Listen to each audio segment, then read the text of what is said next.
মন্ত্ৰী জয়ন্ত মল্ল বৰুৱাই আজি দুদিনমানৰ পৰাই গৌৰৱ গগৈ ডাঙৰীয়াৰ পিছত কৰিছে। এনেকুৱা লাগিছিল যে গৌৰৱ গগৈ ডাঙৰীয়াৰ ভয়ে তেওঁলোকৰ টোপনি হৰিছে। সেই কথা সকলোৱে জানে যে ২৬ত চৰকাৰ সলনি হ'ব, হিমন্ত বিশ্ব শৰ্মা ডাঙৰীয়া মুখ্যমন্ত্ৰী আসনৰ পৰা যাব লাগিব আৰু গৌৰৱ গগৈ ডাঙৰীয়া সেই মুখ্যমন্ত্ৰী আসনত বহিব। সেই কথা বেলেগে গম নাপালে জয়ন্ত মল্ল বৰুৱা, হিমন্ত বিশ্ব শৰ্মা আৰু পীযুষ হাজৰিকাহঁতে ভালকৈ গম পাইছে। সেইকাৰণে কিছুমান মোৰ ভিডিঅ' তেওঁলোকে আপলোড কৰিবলগীয়া হৈছে। কিমান লাজ লগা কথা নহয় জানো? অসম চৰকাৰৰ কেবিনেট পৰ্যায়ৰ মন্ত্ৰী এগৰাকীয়ে যদি এডিট কৰা ভিডিঅ' এটা পোষ্ট কৰিব লাগে, তাতকৈ আৰু দুখৰ কথা কি হ'ব? তাতকৈ আৰু এটা দুখৰ কথা হৈছে কি, তেওঁলোকে যোৱা আজি দুমাহমান আগত তেওঁলোকে কৈছিলে যে পাকিস্তানৰ মানে টিভি বা পাকিস্তানৰ পৰা যিবিলাক বাতৰি সম্প্ৰচাৰণ হয়, সেই বাতৰিবিলাক মানে অসমৰ টিভিত বা অসমৰ কোনো ফেচবুক বা ইউটিউবত কোনো ধৰণৰ আহিব নোৱাৰে, তেওঁলোকে বাধা কৰিছিল, নিষিদ্ধ ঘোষণা কৰিছিল। আৰু গৌৰৱ গগৈৰ এটা ভাষণে সদনত কৰাত এটা প্ৰশ্নই তেওঁলোকক বাধ্য কৰাই দিলে যে তেওঁলোকে দিনৰ দিনটো ২-৩ দিন ধৰি চাগে কেৱল পাকিস্তানৰ ইউটিউব চেনেল, পাকিস্তানৰ ভিডিঅ' আৰু পাকিস্তানৰ মন্ত্ৰীবিলাকৰ তেওঁলোকে কথা শুনিবলৈ বাধ্য হ'ল। চাগে ভালেই লাগিছে।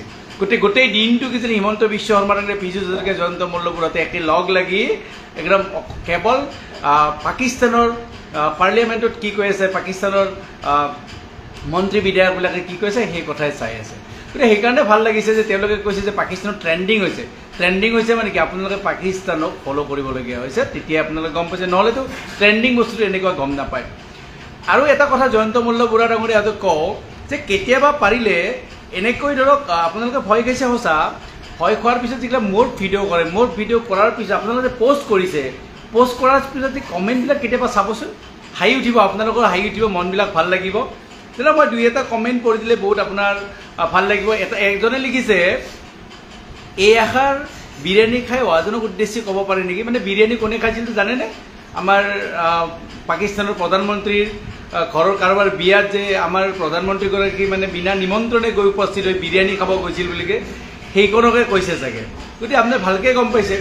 লগতে এজনে লিখিছে যে IT চেলৰ অলপ ট্ৰেইনিং লওক, এডিটিং একেবাৰে ভাল হোৱা নাই, ৰাইজে গম পাই গ'ল। গতিকে অকণমান জয়ন্ত মল্ল বৰুৱাই কাম কৰিব লাগে এডিটিঙৰ ওপৰত। তাৰপিছত কোনোবাই একে লিখিছে এডিটিং ভাল হোৱা নাই দাদা, নেক্সট টাইম ভালকৈ এডিটিং কৰিব বুলি আশা ৰাখিলে। চাওকচোন আপোনাক কিমান বেছি ভাল পায় আপুনি, নেক্সট টাইম আপুনি ভালকৈ এডিটিং কৰিব বুলি কৈছে। গতিকে আৰু এজনে লিখিছে বহুত ধুনীয়াকৈ যে এজন গৌৰৱ গগৈয়ে আপোনালোকে বিজেপিয়ে যে বিশ্বৰ বৃহৎ দল বুলি ফিতাহী মাৰি থাকে, এই ফিতাহী মৰা চৰকাৰক হিলাই দিছে, যাৰ ফলত কেবিনেট মন্ত্ৰী এজনেও মানে এডিট কৰা ভিডিঅ' পোষ্ট কৰিবলগীয়া আছে। কিমান দুৰ্ভাগ্যজনক কওকচোন। তাৰপিছত কোনোবা লিখিছে এডিট কৰা ভিডিঅ' আচলতে আপুনি মানে জয়ন্ত মল্ল বৰুৱা আপুনি মন্ত্ৰীৰ উপযুক্ত নহয়। তাৰপিছত কোনোবাই লিখিছে জ্ঞানৰ নমুনা চাওক, কি ধুনীয়াকৈ লিখিছে চাওকচোন। কোনোবাই লিখিছে মানে জুবিন গাৰ্গে এনেই কোৱা নাছিল গৰু বুলি। মানে আচলতে কি জানে যে মানুহে কৈছিল ন গীৰ গাই চুৰ কৰা গৰু চোৰ বুলি, আৰু এতিয়া মানে কি যে ভিডিঅ' চুৰ কৰা যে হ'ল, এডিট কৰা হ'ল, এইবিলাকৰ পৰা প্ৰমাণ পোৱা গ'ল যে আচলতে গীৰ গাই চোৰ বুলি গৰু চোৰ বুলি কয় আচলতে ৰাইজে সিহঁতে ভুল কৰা নাছিল, কিয়নো এই চোৰ প্ৰবৃত্তিৰ লোকসকলে আচলতে তেনেকুৱা কাম কৰে, আৰু যিটো মানে জয়ন্ত মল্ল বৰুৱাতে মানে একেবাৰে প্ৰমাণ কৰি দিছে।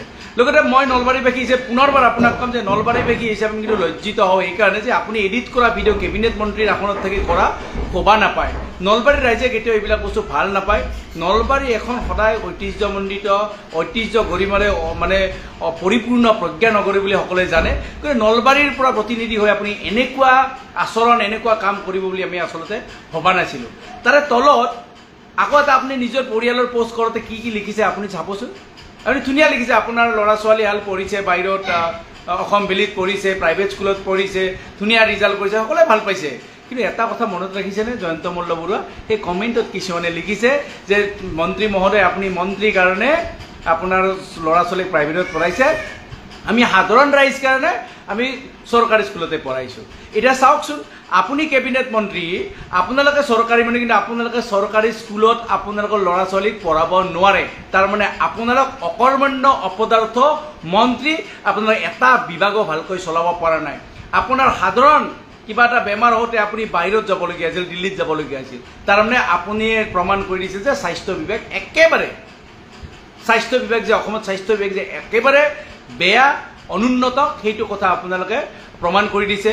ৰণোজ পেগু ডাঙৰীয়া ভৰি ভাঙোতে বাহিৰত যাবলগীয়া হৈছে, গুৱাহাটী মেডিকেল কলেজৰ ছুপাৰিণ্টেণ্ডেণ্টৰ সাধাৰণ অপাৰেশ্যন কৰিবৰ কাৰণে বাহিৰত যাবলগীয়া হৈছে। তাৰমানে যদি গুৱাহাটী মেডিকেল কলেজৰ অধ্যক্ষগৰাকীয়ে বাহিৰত যাব লাগে, যদি কেবিনেট মন্ত্ৰীগৰাকীয়ে বাহিৰত ট্ৰিটমেণ্ট কৰিব যাব লাগে, তাৰমানে স্বাস্থ্য খণ্ড একেবাৰে বেয়া।